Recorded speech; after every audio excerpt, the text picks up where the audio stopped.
In today's math lesson, while working with the point-slope form, we are going to write an equation from a graph. We have learned from previous lessons that the point-slope form is y minus y1 equaling m times the quantity of x minus x1, where y1, m, and x1 are all numbers, and the variables of y and x stay as variables in our equations. What we haven't done in quite some time is looked at how to determine a slope of a line from a graph. It's been a while, so let's practice reviewing that. In a previous lesson, we learned a silly little story to help us remember the different types of slopes. Let's go back over that. So there was a man. He was standing on the left side of a line. I don't know what happened, but he died. And when they say that when you die, you hear voices, you see a light, you follow your path. So that's what happened. He heard the voices, he saw a light, he followed his path up, up, up towards heaven.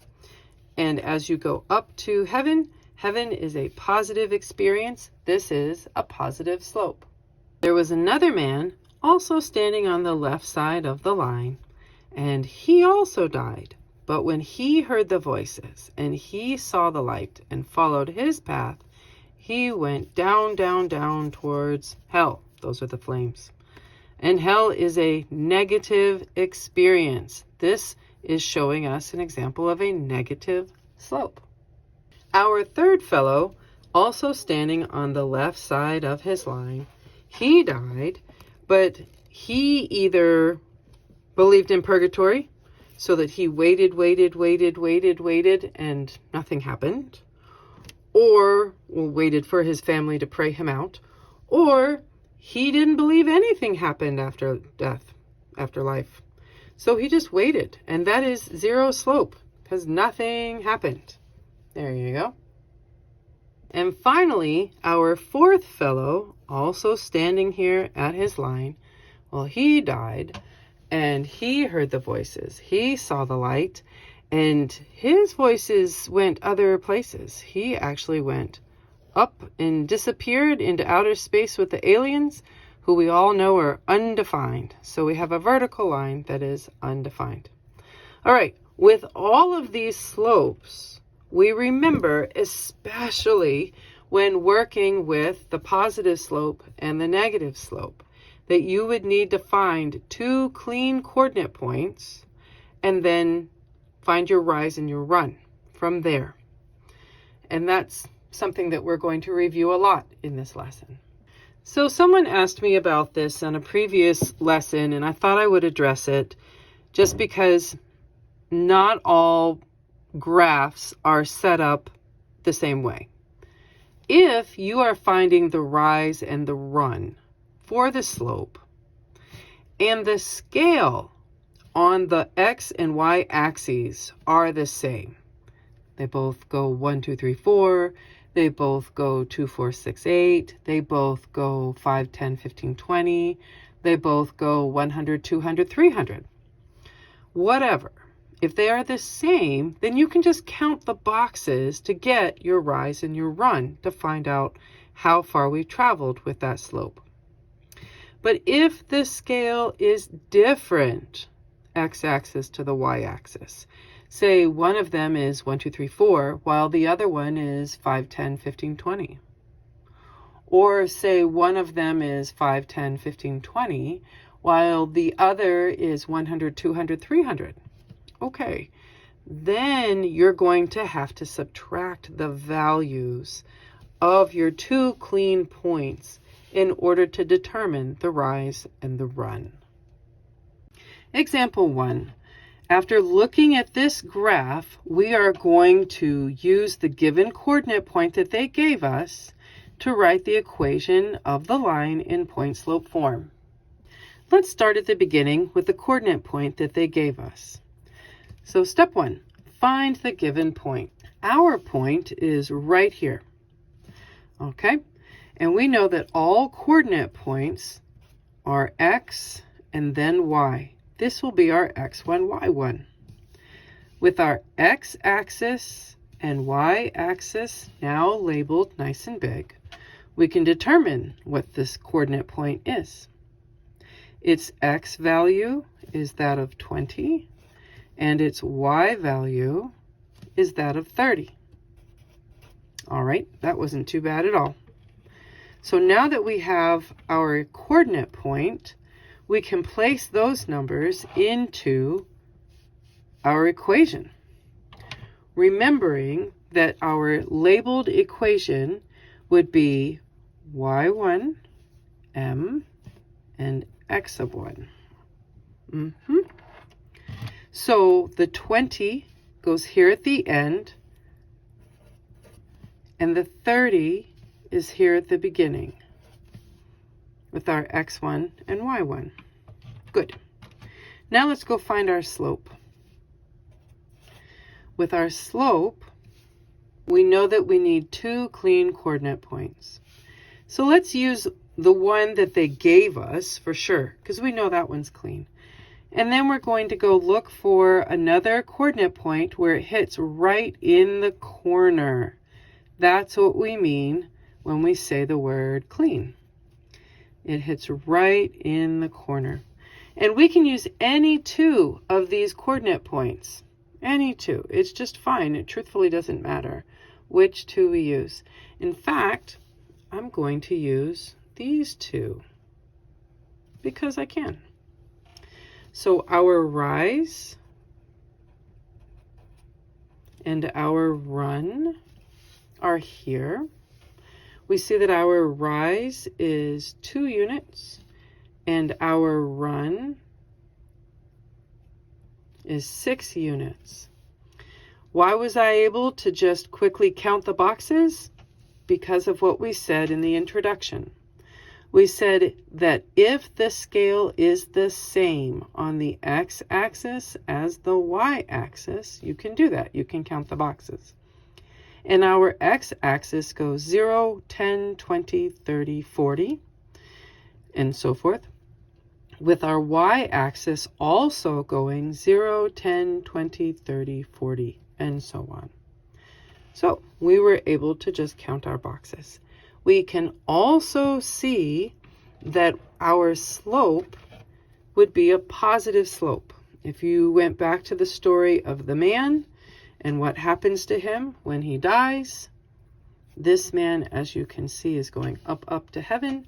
This is a positive slope. All right. So now that we know what our values are, we can use them. Our rise and run are that of 2 and 6, which reduces to make 1/3. Yes, quick yes. If it can reduce, you should reduce. And now we can go ahead and place this value into our equation for the slope in its box.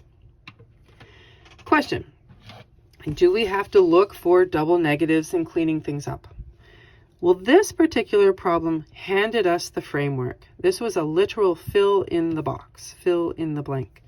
So for us, we did not need to go through the process of checking for double negatives because this is just a fill in the blank. And there you go. Example 2. After looking at our graph, we are going to use the given point on the graph to determine the equation of the line in the point slope form. Let's get this process started by looking at the coordinate point that we were given on the line. Well, we know that all coordinate points are always in the format of x1, y1. And our coordinate point, now that our x and y axes are labeled, our coordinate point is sitting very nicely at a location of -8, +4.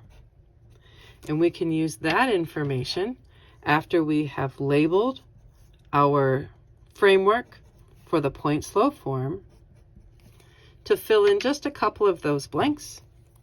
So y1 has a value of +4 and x1 has a value of -8. Now that we've got that done, let's go find out what our slope is. This particular slope is looking as though it is traveling in a negative direction. If you go back to our story about the man who died, heard the voices, followed his path, he went down, down, down towards hell. Therefore, this is a negative slope.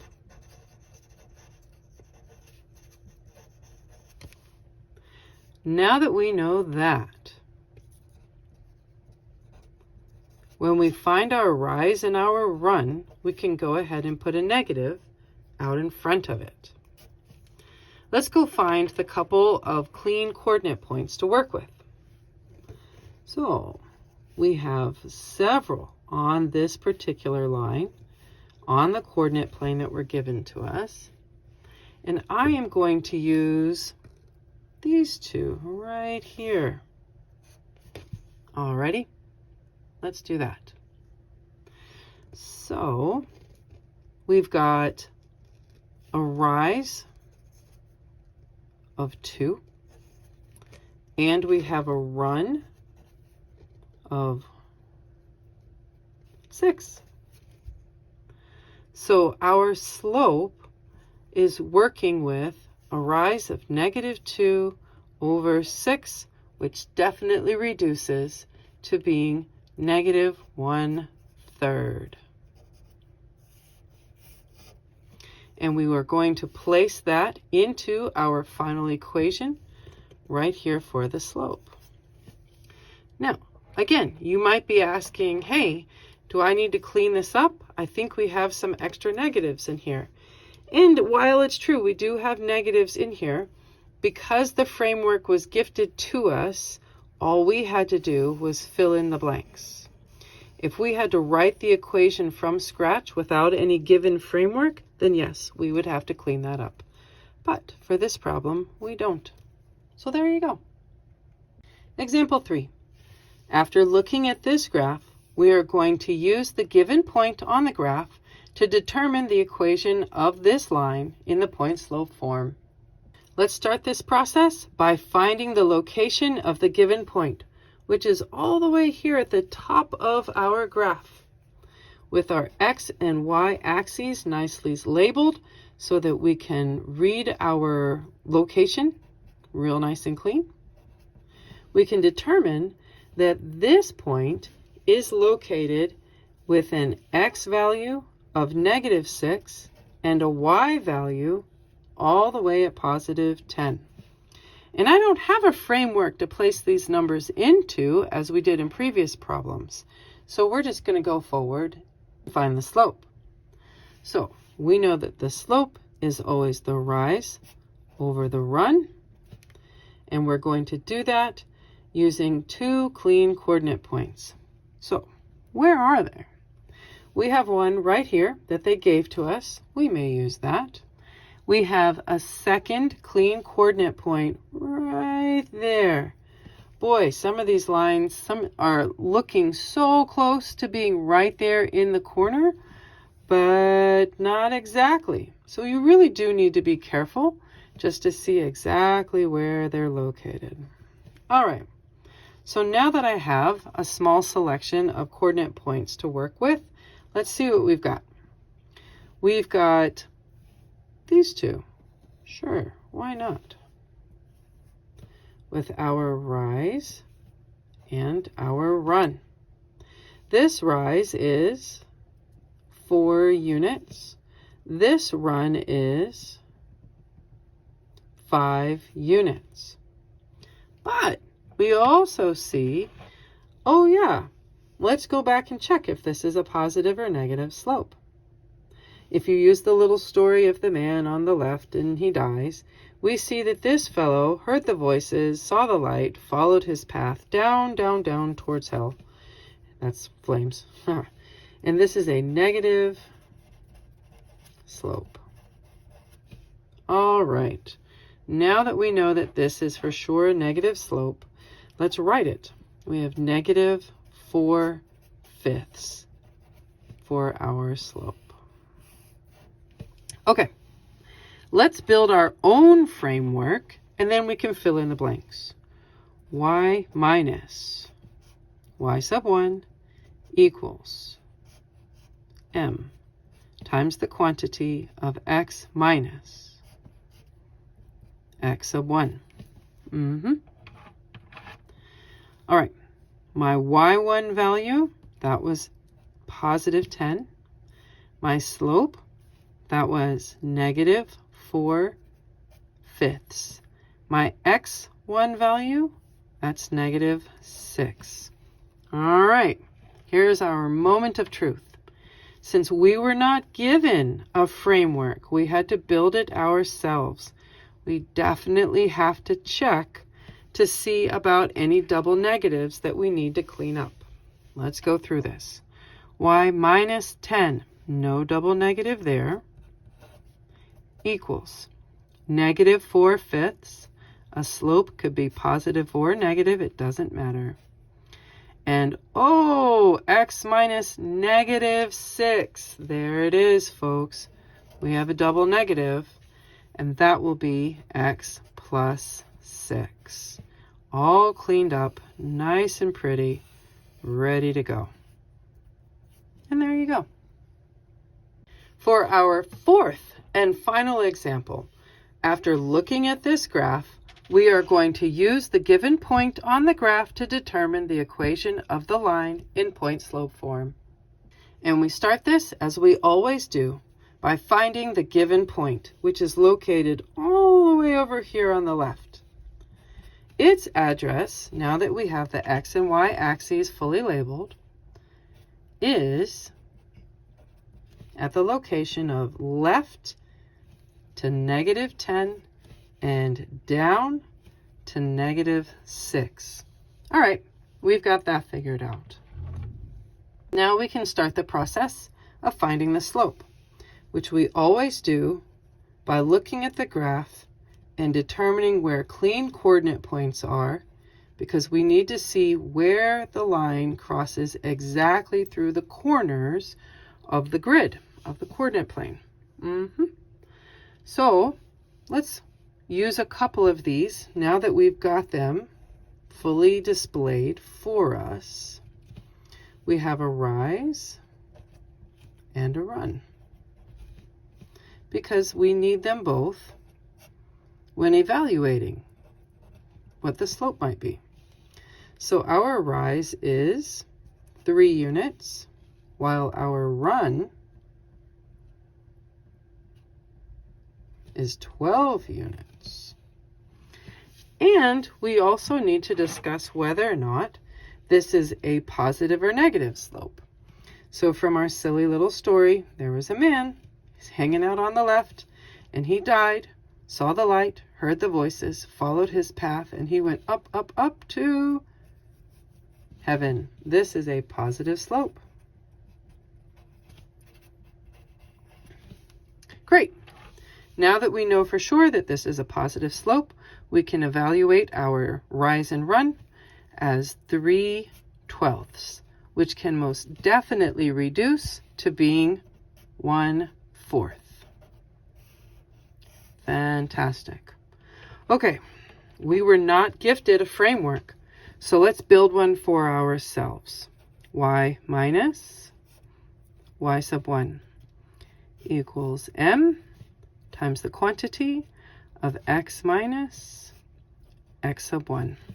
Good. Now we can place in our numbers. Our y sub 1 was negative 6. Our slope, m, was 1/4. And our x sub 1 was negative 10.